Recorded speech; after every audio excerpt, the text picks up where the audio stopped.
Lin, sorry suaranya nggak jelas. Putus ya Tante. Ya, yuk Mm-mm. silakan Tante Erni. Oke, lanjut aja deh. Yuk. Oke, baik. Selamat malam, Tante Hilda, Pak Malam. Yogi, Bu Ana, Pak Thomas. Baik, Malam. Pak Johan. Selamat malam. Bapak apa kabar? Luar biasa. Tuhan ya, benar. Baik, terima kasih kepada Tante Hilda dan tim KKI yang telah memberi kesempatan kepada saya untuk membawakan materi pada malam hari ini. Tema yang akan dibawakan adalah pertobatan yang menghibur. Nah, sebelum kita masuk satu slide demi slide yang akan kita bahas, kita ngobrol dulu ya, gitu loh. Ayo. Bapak Ibu yang terkasih, pertobatan yang menghibur. Kira-kira kalau pertobatan memang sekarang kita sedang ada di dalam masa APP, masa untuk bertobat. Walaupun setiap hari kita harus melakukan pertobatan ya. Pertanyaannya, dari judul ini, pertobatan yang menghibur, ini menghibur siapa ya? Kalau kita bertobat. Ya Tante, boleh nggak Tan? Kita diskusi dulu nih. Pertobatan yang menghibur. Menghibur siapakah ini? Tuhan Yesus. Tuhan Yesus saja Bu Meike? Ya, atau Bu Liana tadi ya yang jawab? Dan juga kita. Iya, diri kita, betul? Hmm. Cuma itu aja? Kalau kita bertobat, akan menghibur Tuhan Yesus pastinya. Diri kita pastinya. Selain itu siapa? Orang sekeliling kita kali ya. Betul, Tante. Betul sekali. Contoh aja.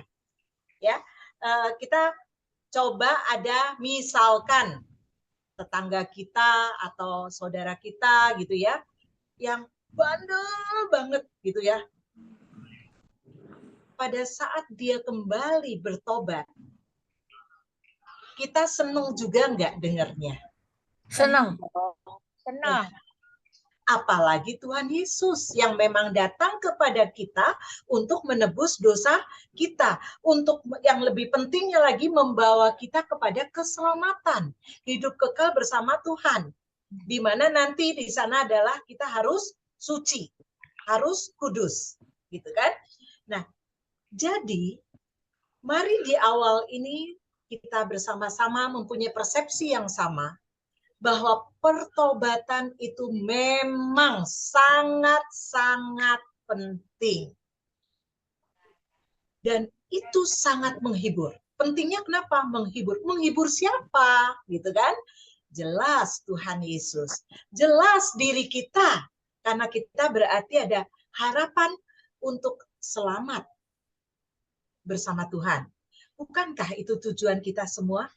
Tapi ternyata pertobatan membawa kebahagiaan, membawa penghiburan orang-orang di sekitar kita. Bukan hanya untuk diriku sendiri, gitu ya. Orang tua, saudara, anak, itu akan senang sekali.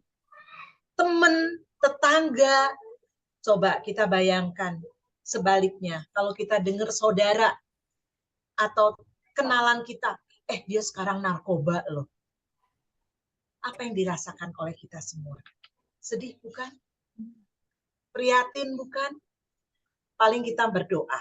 Itu yang terbaik ya, memberi nasihat kalau memungkinkan. Kalau enggak pun kita berdoa. Tapi sebaliknya Bapak Ibu, suatu ketika kita dengar, ternyata anaknya si A itu sudah bertobat loh. Udah enggak main narkoba lagi. Dia sudah menjadi anak yang baik. Waduh, pasti hati kita seneng banget. Betul? Nah, jadi disinilah Bapak Ibu. Kenapa saya mengangkat tema ini? Karena pertobatan yang kita lakukan ternyata banyak positifnya. Banyak menghibur khususnya Tuhan kita Yesus Kristus. Nah, maka dari itu, bukankah kita juga merasakan bahwa kita tiap hari berbuat dosa? Dan kalau kita tiap hari berbuat dosa, Apa akibatnya? Kalau tadi kan pertobatan membawa penghiburan. Kalau kita selalu berbuat dosa akan membawa apa ya, Tante? Sekali lagi pertanyaan apa? Kalau kita setiap hari selalu berdosa nih, padahal udah berusaha untuk tidak berdosa, tapi jatuh lagi, marah lagi, dendam lagi, gitu kan ya. Nah, itu akan membawa apa terhadap Tuhan dan terhadap sesama? Diri kita juga rasa kesal banget, merasa sorry sama Tuhan. Teman-teman juga merasa kecewa, kenapa orang ini menyusahin orang. Iya, betul. Ada yang lain? Apa kalau kita lakukan dosa tiap hari? Tidak ada pertobatan dalam diri kita. Kira-kira apa yang bisa kita pikirkan, Bapak Ibu? Ibu Mega mungkin boleh menjawab? Apa Bu Mega? Nggak tahu. Tuhan kecewa banget, kesel banget, menyalibkan Tuhan lagi. Betul. Iya. Jadi sebaliknya, kalau kita melakukan dosa dan tidak mau melakukan pertobatan, tidak mau menyesal, malah menganggap diriku tetap benar, diriku adalah yang paling hebat, saya nggak merasa berdosa kok kalau saya marah-marah dan sebagainya. Itu artinya membuat hati Yesus terluka. Berarti kita melakukan cambukan di tangan dan di sekujur tubuh Tuhan. Tuhan menderita, kita sebenarnya menderita. Kenapa? Kok seolah-olah kita tidak merasa berdosa? Seolah-olah biasa aja tuh koruptor gitu kan ya. Sebenarnya kalau dilihat dari sisi jiwa kita, dia menderita. Karena kalau dia sampai titik terakhir tidak bertobat, tidak ada penyesalan, nerakalah tempatnya.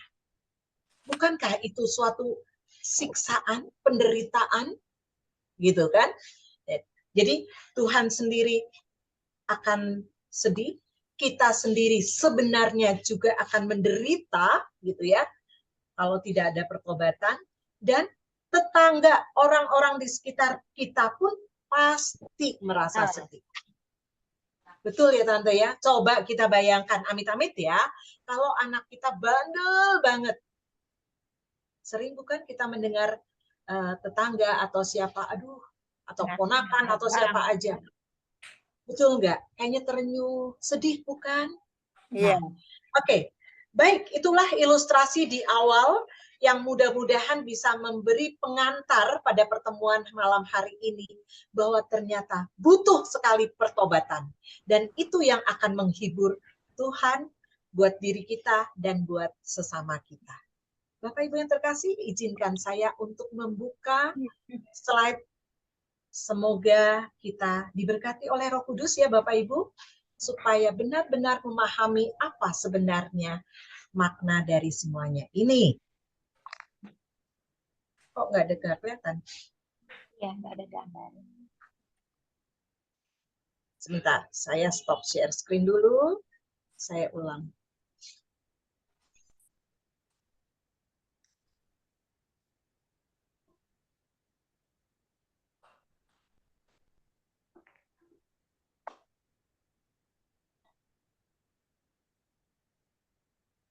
Mohon maaf, sebentar Bapak Ibu. Kok apa-apa? Sebentar.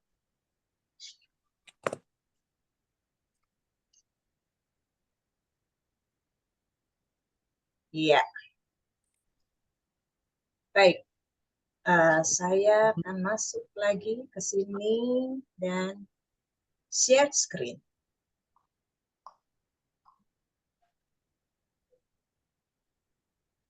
Waduh, Pak Thomas, Tante Hilda, PowerPoint udah saya kirim ke Tante. Boleh nggak dikirim ke siapa yang bisa membukakan? Kenapa di internet saya nggak bisa kebuka ya? Bagaimana ngirimnya ya? Ada kirim WA aja Tante. Kirim WA Tante. WA kirim ke? Oh, saya udah kok udah dijadiin co-host. Iya. Kirim ke Pak Thomas, boleh di-share screen Pak Thomas?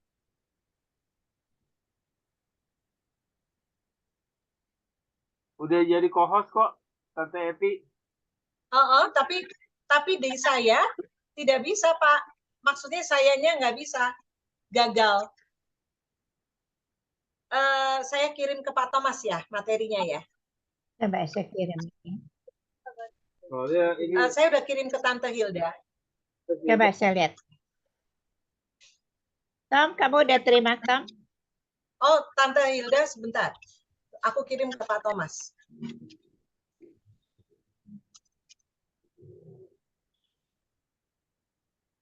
Ya. Sudah Pak Thomas, sudah saya kirim. Boleh dibuka kok, tolong minta tolong Pak. bentar ya Tante ya, soalnya ini emergency lagi, sinyalnya juga lagi kurang bagus. Saya pakai laptop soalnya nih. Oh gitu. Iya. Atau ada siapa ya? Susilo, Saya lagi. ada Bernard nggak ini, Susilo? saya Bisa coba, minta tolong di share screen nggak ya lo? Bisa coba dia, coba ya, coba. Coba saya panggilkan dulu ya. Ya.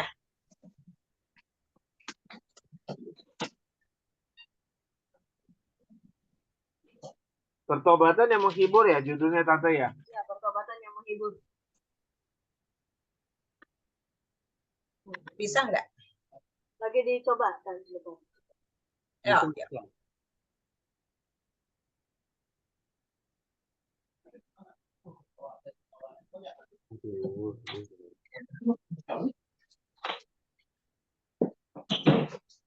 Bentar ya Tan. Yuk, nggak apa-apa Tante. Pak Thomas. Soalnya ini lagi emergency mendadak. Bentar.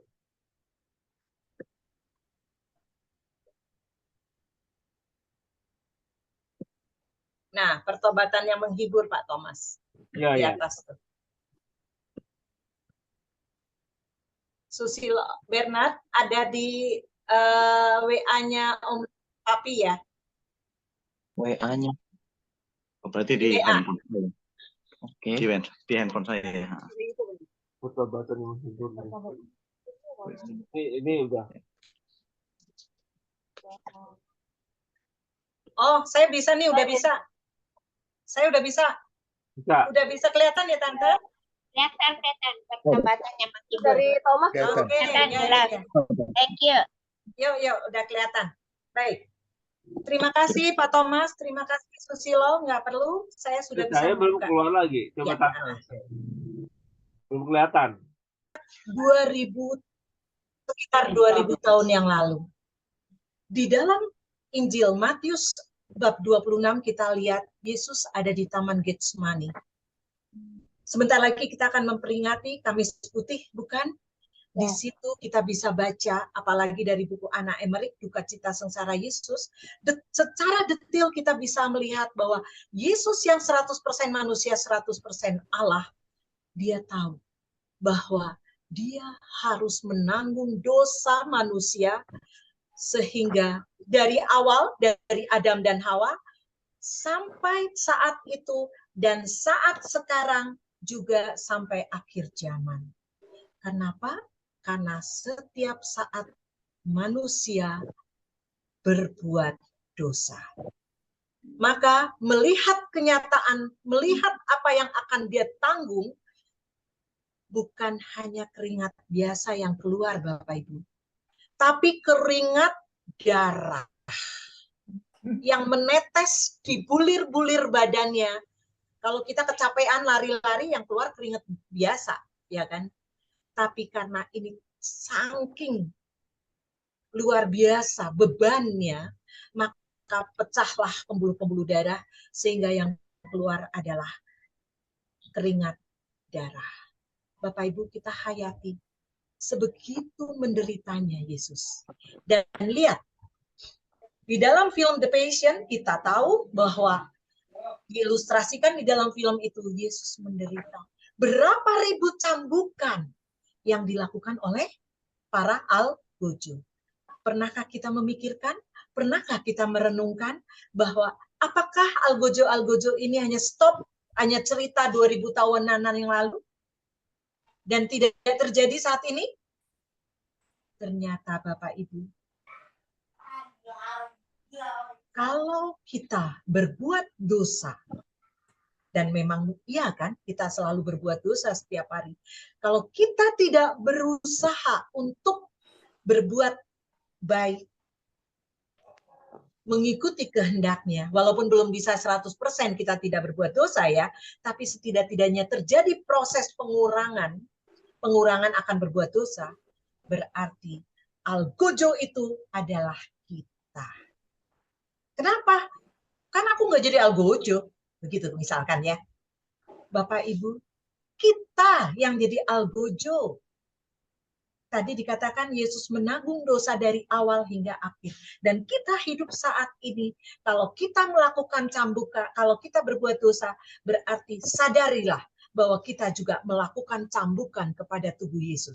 Lihat wajah Yesus yang sudah penuh dengan darah, badannya sudah penuh dengan cambukan-cambukan. Masih tegakah kita membuat cambukan itu karena dosa yang kita lakukan? Berapa miliar orang di dunia ini, semuanya setiap hari membuat cambukan. Betapa pedih. Kita kena sedikit aja, udah terasa sakitnya setengah mati, bukan Bapak Ibu? Kenapa? Kenapa kita masih berbuat dosa terus dan terus? Dan yang paling menyedihkan, nanti kita bisa bahas di BHF, Yesus mengatakan sangat menjijikkan kalau dosa sekecil apapun yang kita buat. Ya, lihat Bapak Ibu, dia harus memanggul salib, memanggul beban kita. Masih tegakah? Dan kita adalah salah satu, ini lihat muka bengis daripada si algojo. Dan kita, kalau kita tidak mau bertobat, kita terus melakukan kesalahan-kesalahan, berarti kita juga memberikan beban di dalam kayu salib ini, menjadikan beban Yesus semakin berat. Tapi kalau kita sudah bisa mengurangi yang tadinya mungkin 10, nih hanya angka kira-kira aja loh ya, hanya untuk memberikan contoh. Mari kita sadari bahwa 10 cambukan setiap hari yang kita lakukan karena kita berbuat dosa, itu sudah menyalah, sudah membuat sakit. Itu baru kita loh. Kalau kita punya suami, anak, istri, cucu, menantu, saudara, berapa cambukan yang dilakukan Bapak Ibu? Masihkah kita tidak sadar untuk mari kita bertobat? Masih puaskah kita untuk menyiksa sampai akhirnya Yesus wafat di kayu salib dan memancarkan apa pada saat ditombak? Memancarkan memancarkan Darah lambungnya keluar darah dan air. Bapak Ibu, di titik-titik sakratul maut dia, di titik-titik sebelum dia wafat, Yesus masih mengasihi kita. Itulah kasih yang maha rahim. Dia memberikan Ibunya, muridnya, dan kita sebagai muridnya, ya kan? Sebagai murid yang dikasih, masih tegakah kita? Masih mau mencambuk, masih mau meludahi, masih mau menjambak rambutnya, masih meludahi mukanya. Bapak Ibu, Yesus telah habis-habiskan secara manusiawinya untuk berkorban buat kita. Mana pengorbanan kita untuk tidak berbuat dosa, memperbaiki hidup kita? Satu saja. Kalau misalkan tadi 10, mari kita berusaha untuk mengurangi menjadi 9 misalkan gitu ya. Bapak Ibu yang terkasih, lihatlah wajahnya. Lihat wajah Yesus. Mata yang sendu, tapi penuh kasih kepada kita. Darah yang mengalir siksaan-siksaan bukan karena algojo semata. Sekarang, masih tegakah kita memahkotai Yesus dengan duri-duri? Sehingga mengucur kembali darah-darah di antara pelipis. Dan kita tahu, kalau pelipis kena sedikit aja, sakitnya setengah mati. Mari Bapak Ibu, pandangi wajah mata Yesus yang terus mengasihi kita walaupun kita berdosa. Tapi maksudnya Tuhan, perbaikilah hidup. Janganlah terus berbuat dosa lagi. Gitu ya. Seperti yang kita lakukan pada saat pengakuan dosa. Aku berjanji dengan pertolongan rahmat-Mu hendak memperbaiki hidupku dan tidak akan berbuat dosa lagi. Walaupun pastinya kita akan berbuat dosa. Tapi mana usaha kita, kesetiaan kita, ketaatan kita untuk memperbaiki. Ya, justru kita lihat Bapak Ibu. Kalau kita lihat di sini saat ini kita hidup. Tanggal 13 Maret 2023.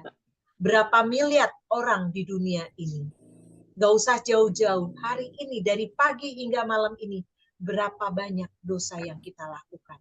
Dan dosa apa aja itu? Tolong nanti direnungkan.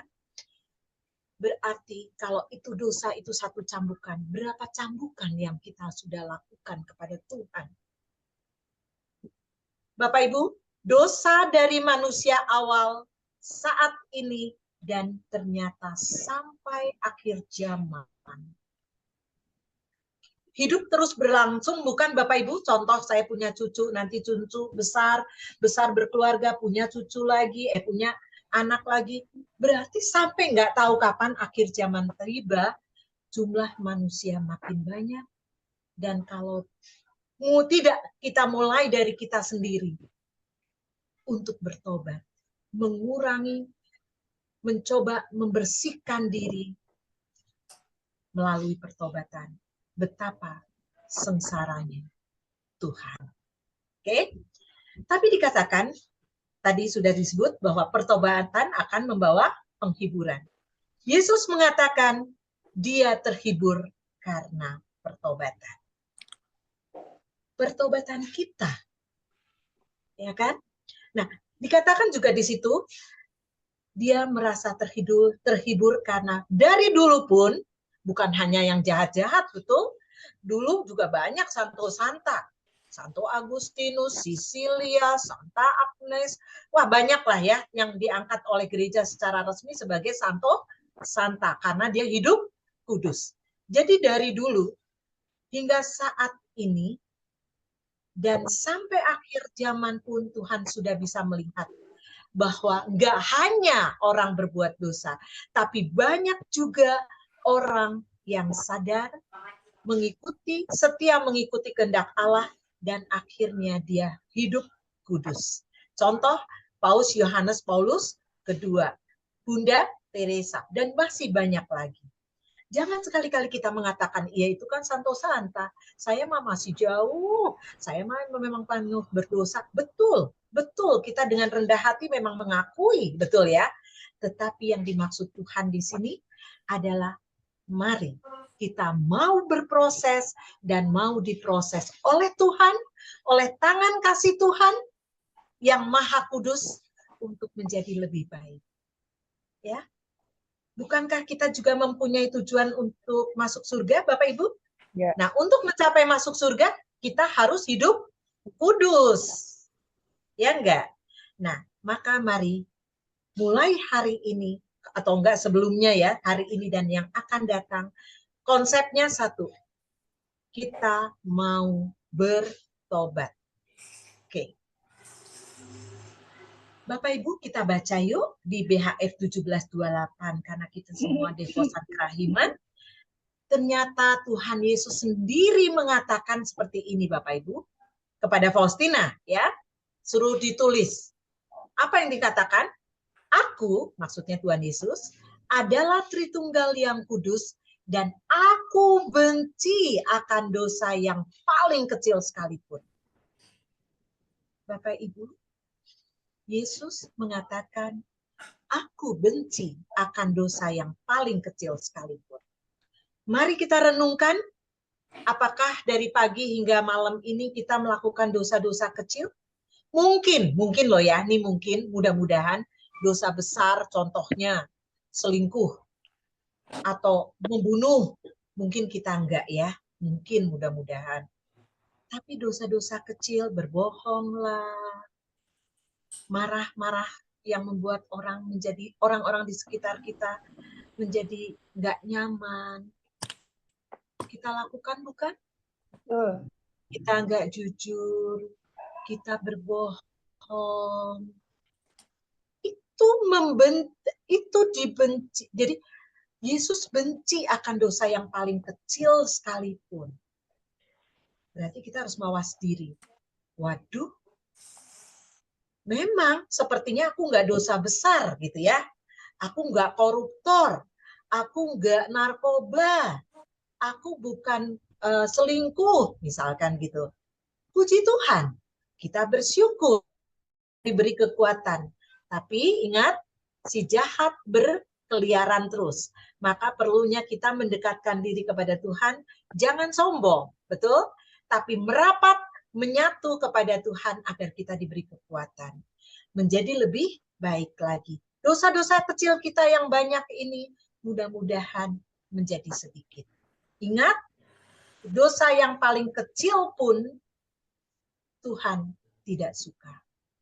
Kenapa? Kok Tuhan tidak suka? Karena Tuhan sedih. Dosa-dosa ini akan membuat jauh dari hidup kudus. Dan takutnya lama-kelamaan kita sudah terbiasa. Terbiasa dengan dosa-dosa kecil sehingga menganggap bahwa kita tuh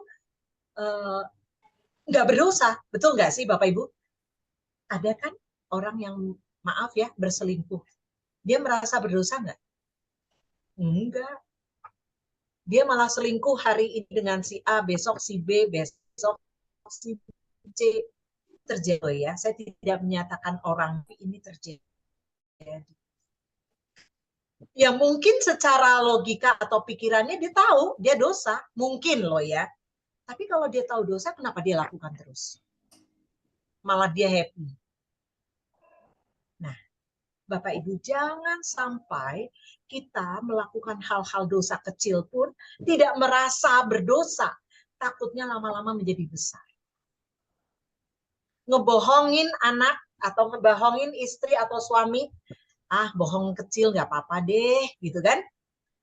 Lama-lama, bisa dibohongin ya istriku atau suamiku atau anakku. Besok berbohong lagi, lama-lama berbohong yang besar. Karena merasa enak. Nggak dimarahin. Tapi Bapak Ibu yang terkasih, mari kita lihat diri kita. Lihat dan dengarkan dan renungkan bahwa ternyata dosa sekecil apapun Tuhan benci. Dia menyayangi kita agar kita selamat sebenarnya. Karena untuk masuk ke dalam surga kan harus hidup suci, hidup kudus. Jadi nggak ada dosa sekecil apapun. Makanya ada di dalam iman Katolik perlunya penyucian, yaitu api penyucian atau purgatorium. Tapi jangan nunggu nanti. Mari kita berusaha agar di api penyucian pun sependek mungkin. Bagaimana bisa sependek mungkin? Mulai hari ini. Mulai isi setiap hari dengan kita berbuat kudus. Mengasihi, melayani, mencintai, menyayangi dengan tulus. Ingat, perlu pengorbanan. Seperti Yesus sudah memberi contoh melakukan pengorbanan. Walaupun kita nggak bisa disamakan sampai seperti Yesus sudah pasti ya, tapi mari kita berbuat kebaikan sedikit demi sedikit. Ciptakan kita niat baik apa hari ini, ya. Bapak Ibu kita lanjut. Aku tidak dapat mengasihi sesuatu jiwa yang ternoda oleh dosa. Tapi ketika ia menyesal, kemurahanku terhadapnya tidak terbatas. Bapak Ibu, siapa yang berbicara seperti ini? Siapa yang berjanji? Yesus sendiri. Yesus sendiri mengatakan, dan ini dicatat di dalam buku Faustina. Dia tidak mengasihi yang ternoda sedikit pun. Tapi asalkan dia menyesal, dia bertobat, tidak akan berbuat dosa lagi, maka rahmatku yang tidak bahkan. Luar biasa Bapak Ibu, itulah kerahiman Allah. Kerahimanku merengkuh dan menyelamatkan.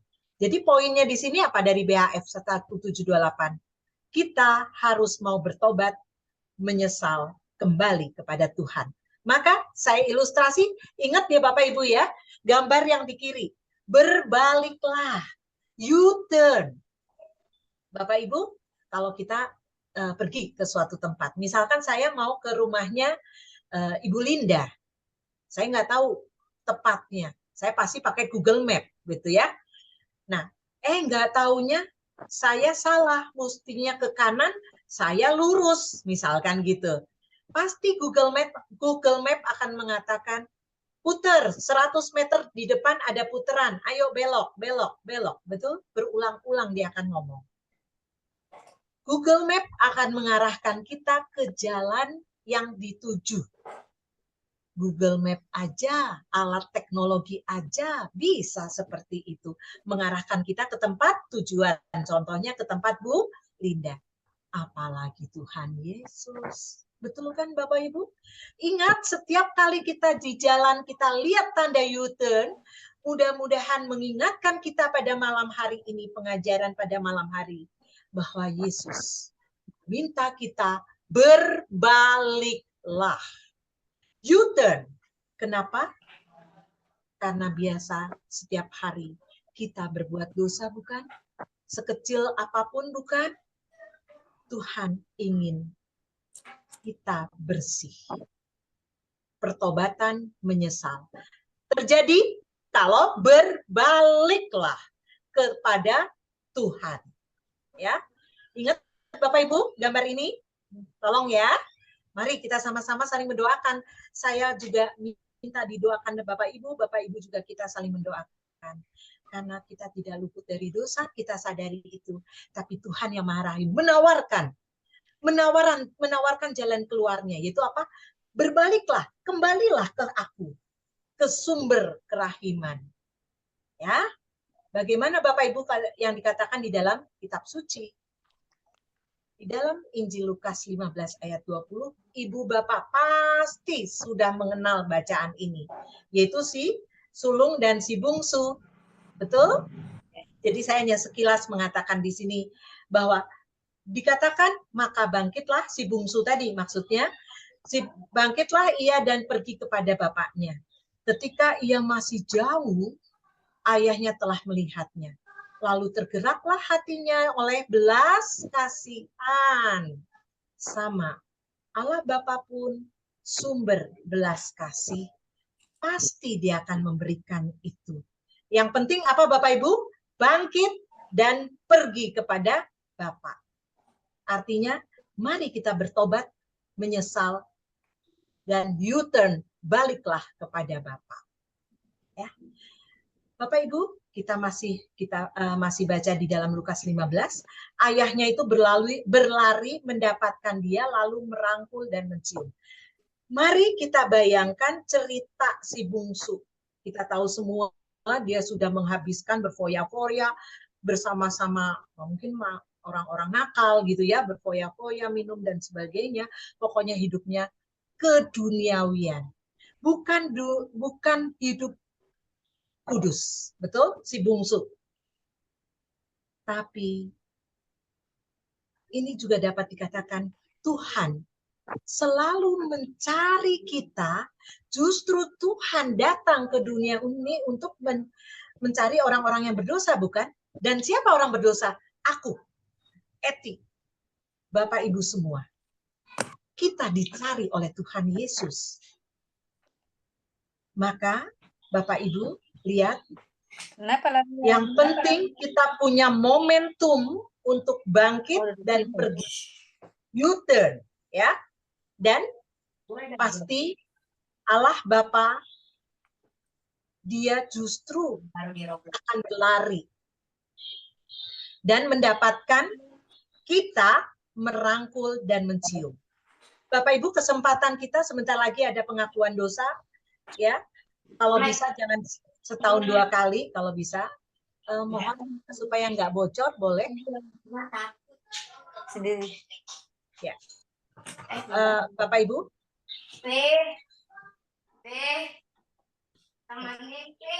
Bapak Ibu, di sini beda banget yang diceritakan di dalam Lukas. Ayahnya begitu Maha Rahim, ngelihat anaknya datang, si bungsu datang, justru dia menjemput, berlari mendapatkan dia dan apa? Merangkul serta mencium. Ya, perhatikan. Dia tidak marah. Yang marah memang kakaknya, gitu ya. Ibu Mega, apakah boleh di unmute? Makasih Bu Mega. Nah, Bapak Ibu sekali ya, kalau kita lihat ilustrasi dalam kehidupan kita sehari-hari. Misalkan kita sebagai ayah, ayo, kalau bukan kita, lihat aja orang lain. Yang sebagai ayah atau sebagai ibu aja, orang tua. Kita sering ngeluh kalau anak kita nakal, amit-amit. Suruh sekolah, nggak sekolah, malah keluyuran. Misalkan gitu ya. Suruh belajar, malah main, malah ke dugem, misalkan. Pulangnya besok pagi. Nggak sekolah lagi. Coba bayangkan ini suka terjadi, bukan? Mudah-mudahan bukan di keluarga kita ya Bapak Ibu ya. Tapi kita mendengar cerita ini sudah banyak yang terjadi. Tapi apa yang terjadi Bapak Ibu? Orang tuanya kalau melihat anaknya seperti itu, apakah dia merangkul dan dia mencium anak itu setelah anaknya balik? Ayo, Bapak Ibu, anaknya subuh-subuh baru balik nih. Ngomel. Ngomel. Apakah cukup dengan ngomel? Setrap. Tidak. Pakai apa? Gebukan. Ya enggak? Pakai kayu. Dihajar. Dihajar habis-habisan. Bagaimana dia mau datang lagi? Lebih baik dia, jadi seolah-olah di rumah kayak neraka hidup, neraka di duniawi. Mendingan dia main, enjoy hidup keduniawian, kebahagiaan semu, bersama teman-teman yang narkoba lah, yang ini. Betul Bapak Ibu? Kita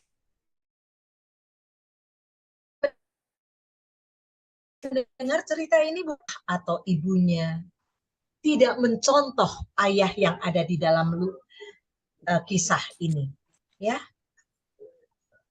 Dia bukannya menyambut, merangkul, mencium, malah diberikan pesta, diberikan baju, betul nggak? Pasti langkah pertama ngomel, gebuk, sampai akhirnya luka batin. Lukalah si anak ini. Jadi terjadi apa Bapak Ibu? Seperti bola salju, makin lama makin gede, atau benang makin kusut. Betul nggak? Saling menyalahkan. Ya anak sih yang nggak begini, anaknya menyalahkan, keluarganya nggak menyebalkan di rumah. Gitu. Bapak Ibu yang terkasih, mudah-mudahan permenungan dari bacaan 15:20 dan BHF 17:28 membuat kita sadar. Seandainya bukan di dalam keluarga kita, tapi kita melihat, mari kita beri nasihat. Lukas 15 ayat 20. Dengan hati dia menyelesaikan masalah. Dengan merangkul, dengan mencium, dengan memberikan hati. Maka anak tadi, si bungsu tadi, yang tidak minta menjadi anaknya loh, dia sadar loh, betul nggak? Dia mau menjadi orang upahan bapaknya supaya dapat makan. Dia nggak mau menjadi, maksudnya nggak minta haknya lagi, tapi ketika dia bangkit, dia balik, dia U-turn, Ayah yang Maha Rahim yaitu Yesus Kristus, Allah Tritunggal kita, Bapa, Putra, dan Roh Kudus, pastinya dia bukan seperti kita sebagai seorang ayah dan ibu manusiawi yang lemah, betul enggak? Yang penuh dengan emosi. tapi Dia benar-benar Allah yang Maha Rahim. Jadi kuncinya di sini apa Bapak Ibu? Mari kita bangkit, mari kita pergi, kita U-turn. Oke, Bapak Ibu, kita kaitkan yuk dengan apa yang ada di, sebentar saya akan, nah saya geser ke sini deh. Katekismus Gereja Katolik 1450. Poinnya udah dapat ya Bapak Ibu ya. Jadi harus bertobat. Sekarang kita lihat apa yang dikatakan di dalam 1450 Gereja Katolik KGK. Pertobatan mendorong pendosa untuk menerima segala sesuatu dengan rela hati. Di dalam hatinya ada penyesalan. Nah ini Bu, Bapak, harus ada penyesalan di dalam hati kita. Di mulut kita harus mengaku, ada pengakuan. Kita berarti harus pergi ke sakramen tobat. Ya.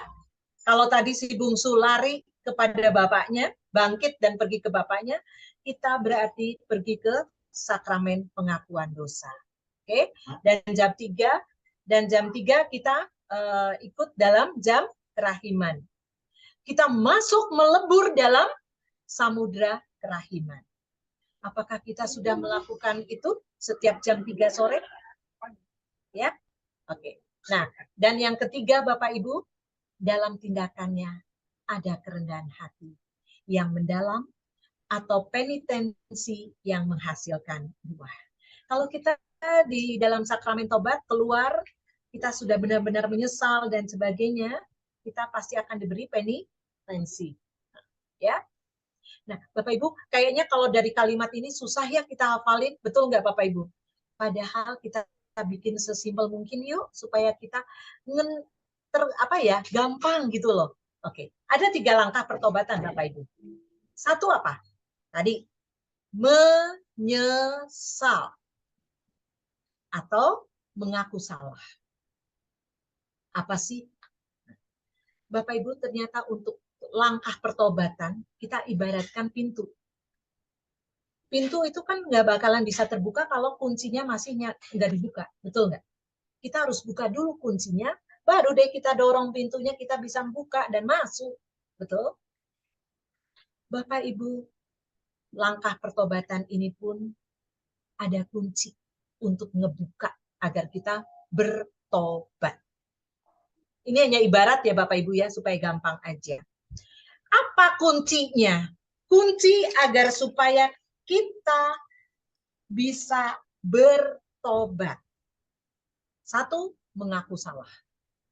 Atau penyesalan. Nah, kalau kita tidak mengaku salah, kita tidak pernah menyesal, maka pertobatan tidak akan terjadi. Bapak Ibu yang terkasih, masih ingat tadi di BHF 1728 apa yang dikatakan Tuhan Yesus? Kalau menyesal, betul nggak? Maka aku akan memberikan rahmat yang berkelimpahan. Saya ulang ya. Ya. Nah, Bapak Ibu perhatikan ketika ia menyesal. Betul?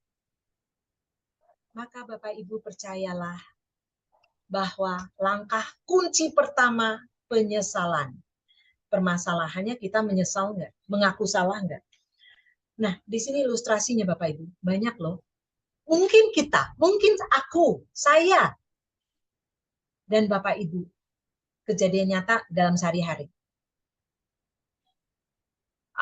Mau mengaku dosa kepada Romo nih. Kita ngomong, Romo, saya mengaku dosa ya Romo. Saya marah-marah sama suami saya. Atau sama istri atau sama anak. Tapi lanjutannya gini, tapi Romo, suamiku si Romo yang bikin kasus melulu. Suamiku sih yang bikin gara-gara Romo. Aku padahal udah berusaha sabar loh Romo. Tapi ya Romo ya, itu loh suamiku loh. Bikin salah melulu, bikin kesel melulu Romo. Jadi terpaksa dia aku marah. Bapak Ibu yang terkasih, apakah itu yang disebut mengaku salah? Tidak. Apakah itu yang disebut penyesalan? Tidak. Tidak. Ingat ya, Bapak Ibu, contoh konkret ini. Apa yang dimaksud mengaku salah? Ya ngaku salah. Menyesal ya menyesal. Menyesal karena apa? Menyesal kenapa kok aku tadi marah ya sama suami ya. Memang kalau mau diurut nih, memang anggap aja ya, anggap aja suami marah duluan sih, misalkan gitu. Apakah kita mau meladeni? Apakah kita mau mengikuti si setan sehingga kita marah-marahan, jadi wah bantah-bantahan? Tidak. Bapak Ibu ingat si setan yang tepuk tangan pada saat itu. Ya enggak? Yesus menderita.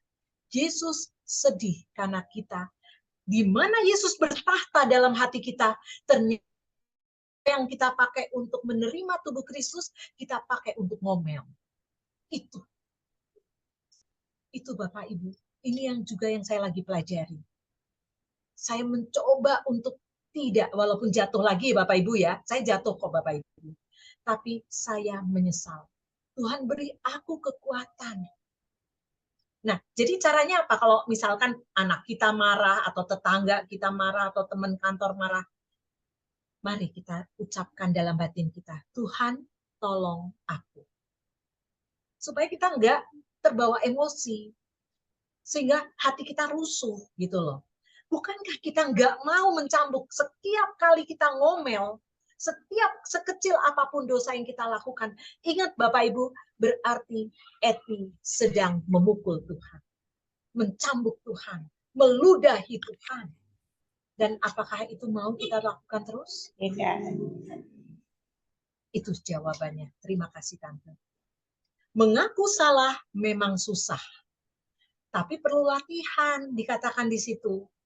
Dan melatih untuk supaya kita tidak membuat cambukan-cambukan kecil maupun besar kepada Tuhan, latihlah dulu dengan orang-orang di sekitar kita yang ada di dunia ini. Suami, istri, anak, menantu, dan sebagainya. Latih, menahan diri. Kalau kita nggak kuat seperti Bunda Maria kan melakukan semuanya masukkan dalam hatinya. Mari kita ikuti Bunda Maria. Belajar. Ya. Nah, sehingga kita benar-benar, Tuhan, aku mengaku salah. Aku menyesal, aku tidak akan besok. Walaupun suamiku ngomong, aku akan menjawabnya dengan pelan. Aku menjawabnya dengan sabar. Beri aku kekuatan ya Tuhan. Coba, lihat. Akan terjadi relasi yang kuat, bukan dengan Tuhan? Bandingkan dengan ini. Wah, suamiku marah-marah. Aku marah-marah lagi, misalkan gitu ya. Bentak-bentakan. Wah, bentak-bentakan. Yang seneng setan, dan akhirnya apa? Apakah aku menyesal? Mungkin enggak loh. Mungkin enggak menyesal loh. Besokannya malah terjadi berantem lagi. Saling bales. Betul enggak sih? Oh, kamu kan kemarin begini marah-marah. Oh, aku juga sekarang marah-marah. Ya, karena kemauan setan memang supaya hancur. Betul enggak? Kemauan setan membuat kita mau masuk ke dalam dosa dan ke neraka ujung-ujungnya. Enggak ada penyesalan memang. Tujuan si setan. Bapak Ibu, ingat ya. 3 langkah ini harus dimulai dengan kunci. Kita harus buka kunci itu. Kunci pertobatan ada di mana kita mau menyesal atau mau benar-benar mengaku salah tanpa reserve, tanpa mengatakan, iya suamiku begini sih, iya teman kantorku begini sih. Enggak.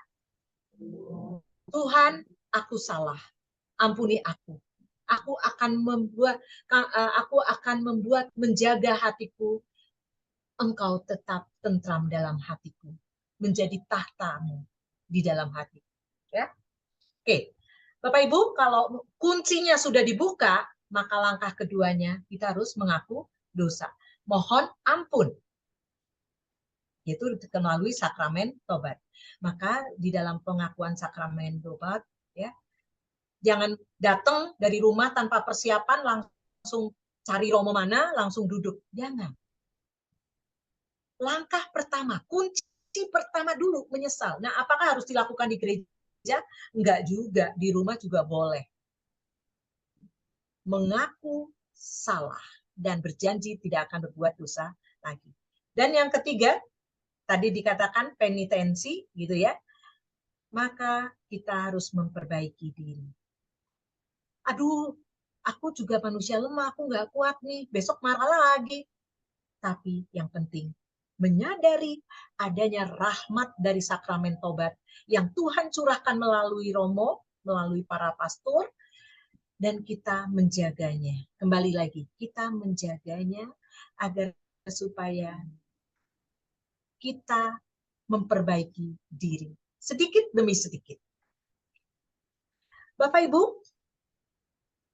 ini yang 1728 bagian bawahnya. Saya pisah sengaja gitu ya. Di sini apa? Dengan kerahimanku, aku memburu orang-orang berdosa di segala jalan mereka. Dan hatiku bersuka cita ketika mereka kembali kepadaku. Bapak Ibu yang terkasih, jelas bukan? Jadi judul bahwa pertobatan yang menghibur, Yesus mengatakan dia akan bersuka cita. Dia sangat-sangat terhibur kalau kita menyesal, kita bertobat. Bapak Ibu, Tuhan tidak membiarkan kita dalam lembah dosa.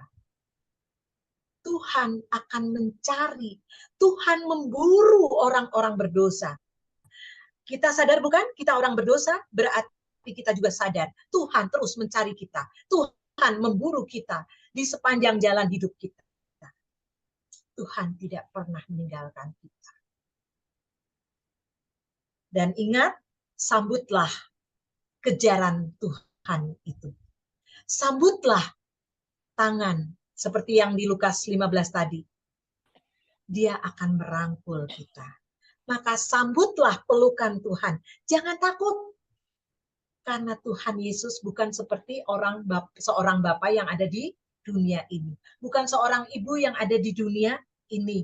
Yang mungkin kalau kita ngaku salah malah dipukul. Tuhan kita Maha Rahim. Justru dia akan bersuka cita kalau kita U-turn. Kalau kita balik kepadanya. Malah akan dipestakan bukan di dalam Lukas 15 tadi? Ya, kalau kita lihat. Bukankah kita mau seperti itu Bapak Ibu? Jangan takut.